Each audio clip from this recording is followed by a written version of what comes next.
Oke, bismillahirrahmanirrahim. Assalamualaikum warahmatullahi wabarakatuh. Saya akan meneruskan mengenai materi cara membaca data untuk dimasukkan ke dalam R ya.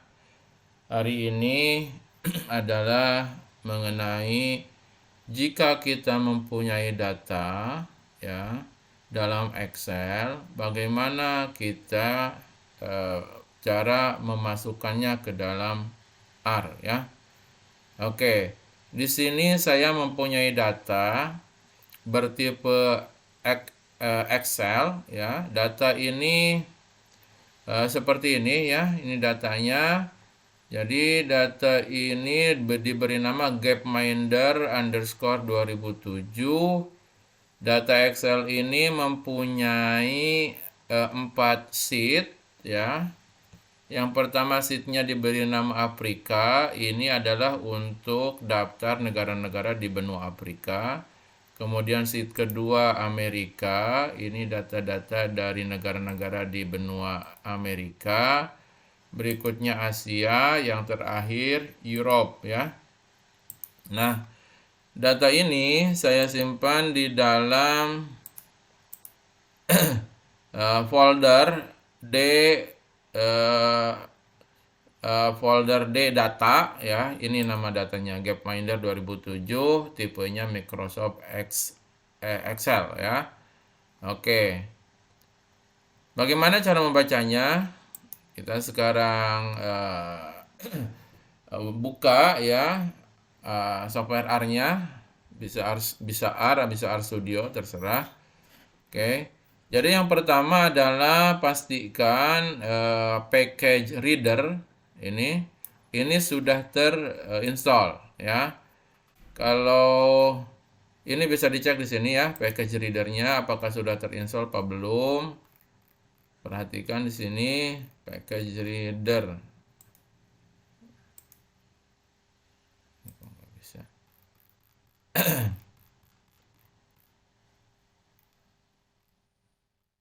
Nah, punya saya sudah ya, sudah terinstall, ada di sini, tinggal ngaktifin aja ya.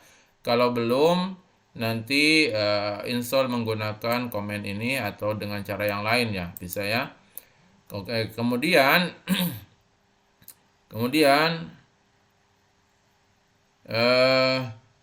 aktifkan library readxl ya. Library readxl-nya aktifkan. Punya saya apakah sudah diaktifkan apa belum? Di sini sudah kayaknya ya. Readxl man. Oh ini.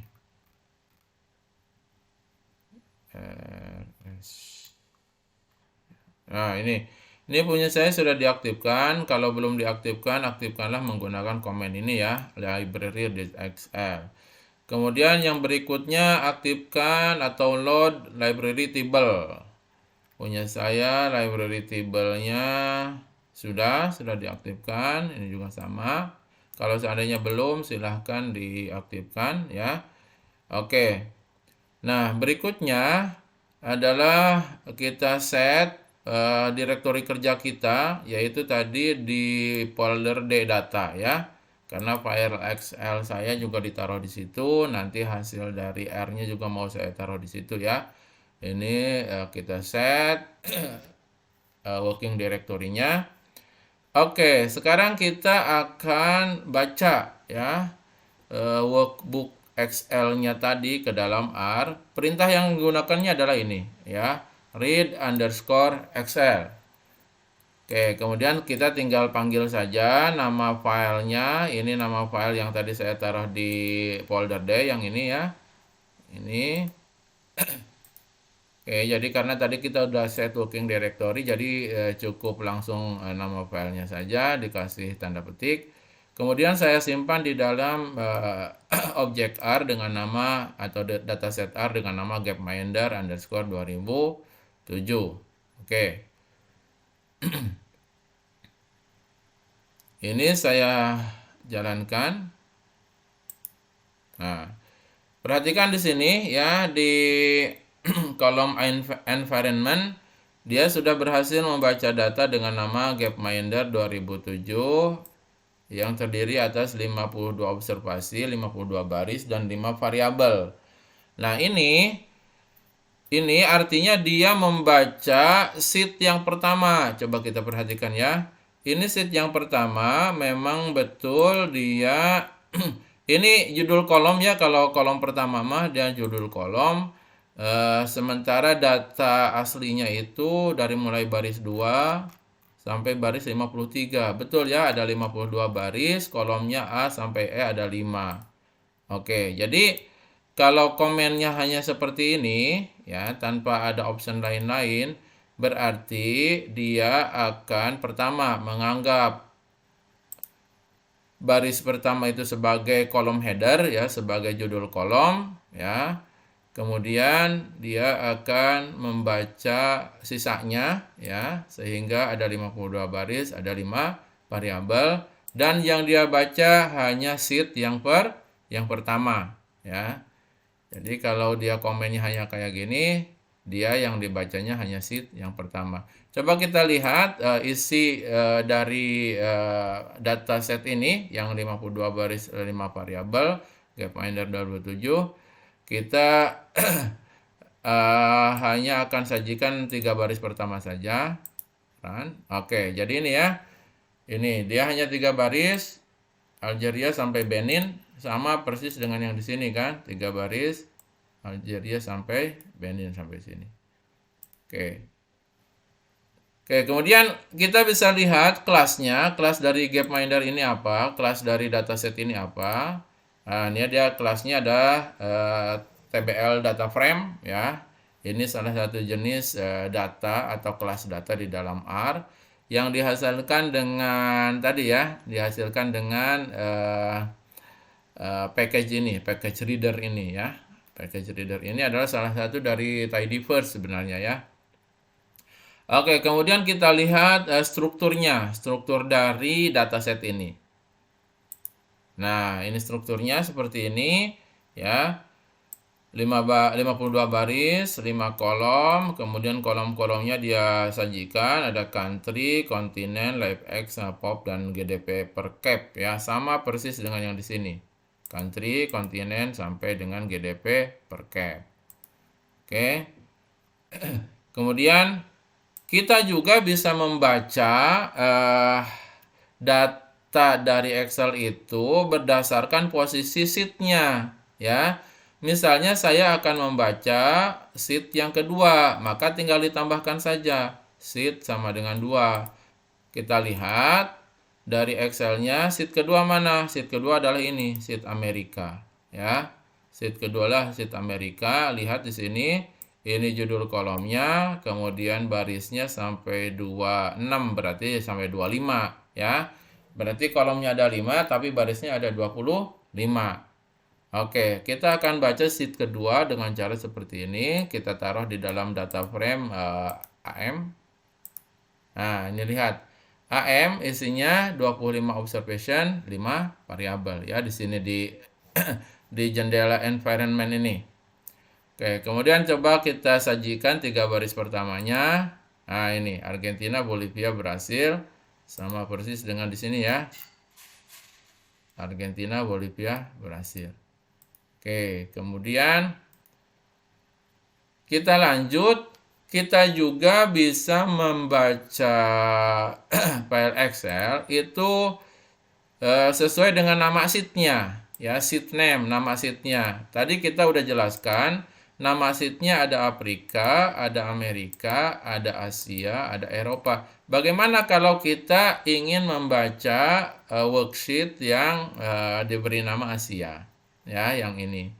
Kita lihat yang Asia ini. Caranya adalah sebagai berikut ya, tinggal tambahkan saja di sini. Di sininya Asia, maka sheet yang akan dibacanya adalah sheet Asia. Oke, jadi run. Lihat di sini yang AS ini Asia. Ini kan kita kasih nama AS. Itu 33 observasi, 5 variabel. Kita kembali ke sini, ke worksheet di Excel-nya. Berapa barisnya? sampai 34 karena baris pertama adalah judul kolom berarti barisnya ada 33 ya. Sama persis dengan yang dibaca di sini 33 observasi 5 variabel. Oke. Kemudian kita intip 3 baris pertamanya.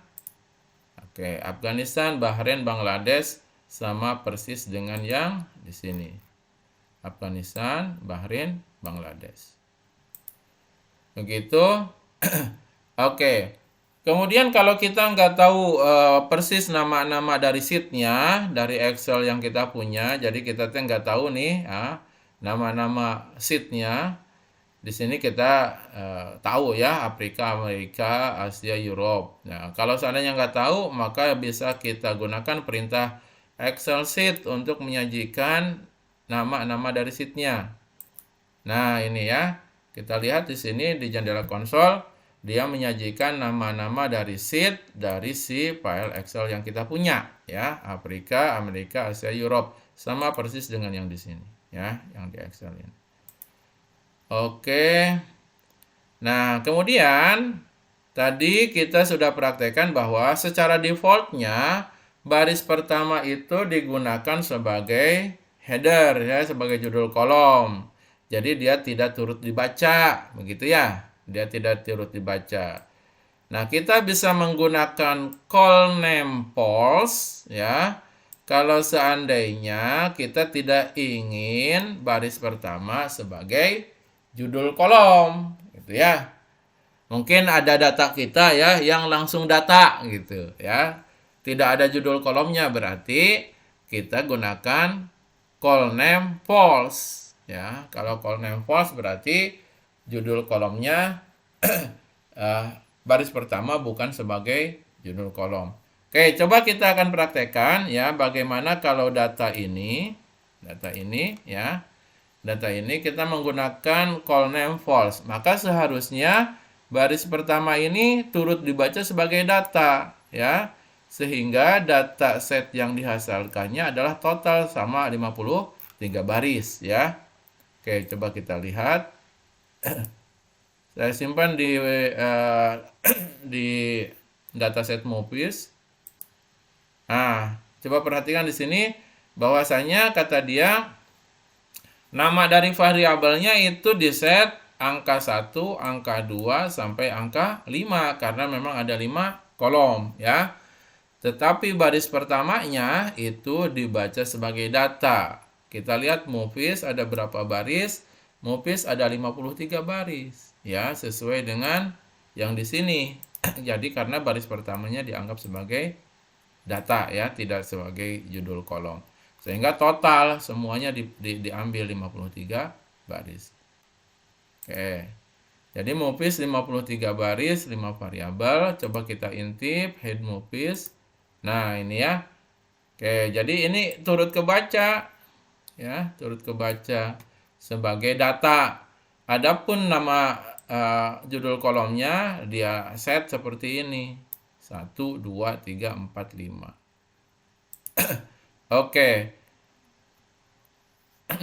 Atau kita menggunakan call names ini. Kan kalau tadi mah call names itu mengabaikan baris pertama sebagai judul kolom ya. Sekarang kita bisa memberi nama kolom menggunakan perintah call names ya. Jadi kolom pertama saya akan kasih nama country, kolom kedua kontinen, kolom berikutnya life expectancy ya, sesuai dengan ini nama detailnya begitu ya, nama detailnya. Oke, coba kita lihat Gapminder yang sekarang yang judul kolomnya udah kita kasih nama ya. Gapminder. Oke.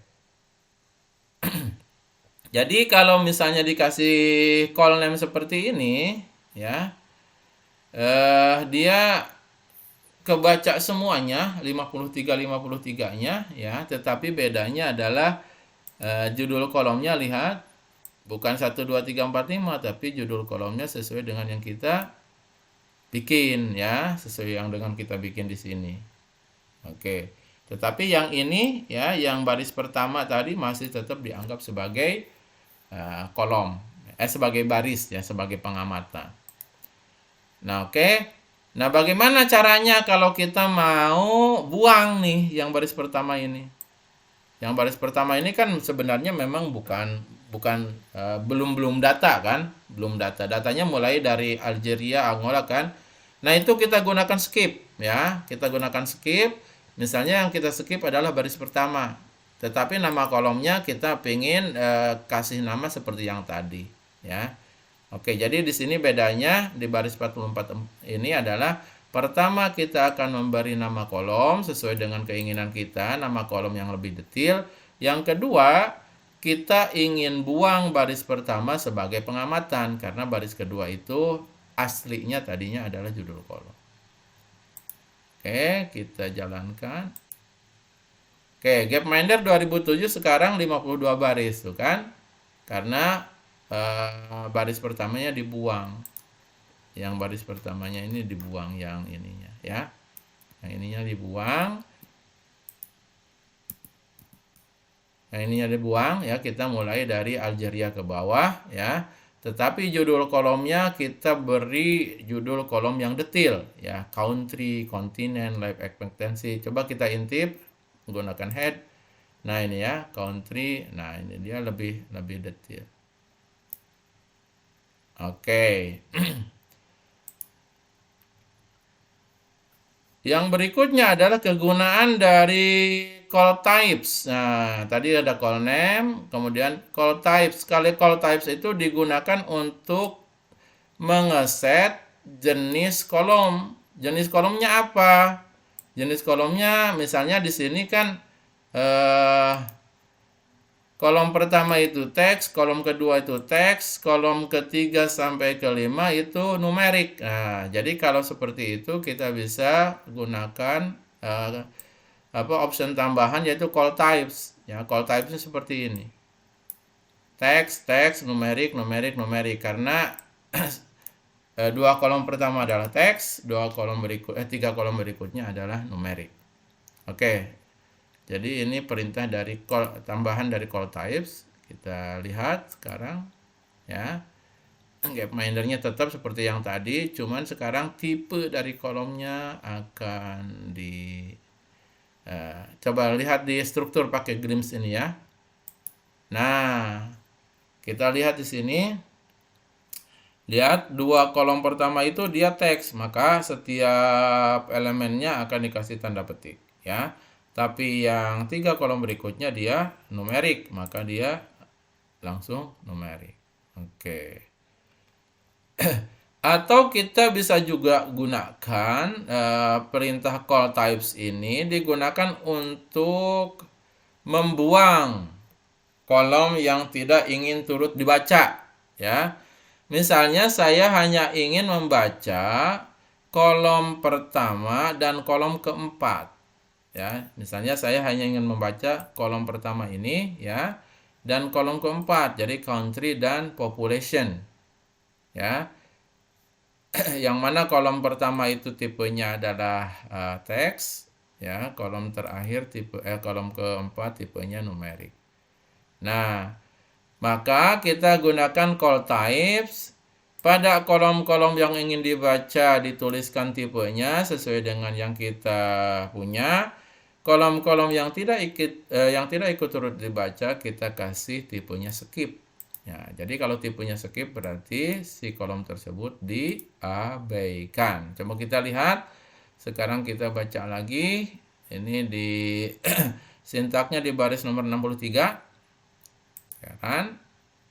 Nah, lihat. Gapminder sekarang ya, ini Gapminder sekarang isinya 52 baris tapi variabelnya hanya 2. Karena yang kita baca hanya variabel pertama dan variabel keempat. Yang tipenya teks dan numerik, yang lainnya kita skip. Coba kita intip. Nah, ini kan lihat hanya diambil variabel country dan population. Berikutnya adalah perintah atau argumen nmax ya. Nmax ini nanti akan mengontrol berapa banyak jumlah baris yang mau dibaca. Ya, misalnya saya hanya ingin membaca 10 baris, 10 negara. Nah, berarti dari Algeria sini sampai Komoros ya. Ada 10 negara nih. Nah, kalau seperti itu maka yang ditambahkannya adalah nmax ya, n_max ini.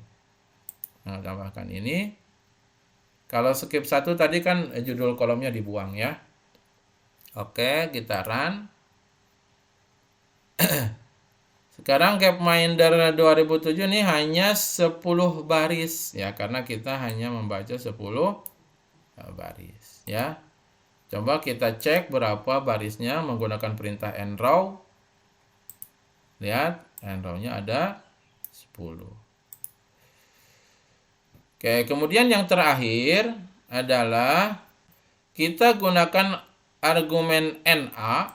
Kita bisa gunakan argumen NA untuk menyatakan nilai-nilai yang akan diimportnya sebagai nilai missing ya. Jadi kalau misalnya yang Afrika ini ya, yang Afrika ini mau sesungguhnya ini data missing misalnya ya, sesungguhnya data missing. Oke. Kalau dia data missing yang Afrika maka ditambahkan di sini NA Afrika, maka nanti akan dibaca di datasetnya sebagai nilai missing. Oke, coba kita jalankan.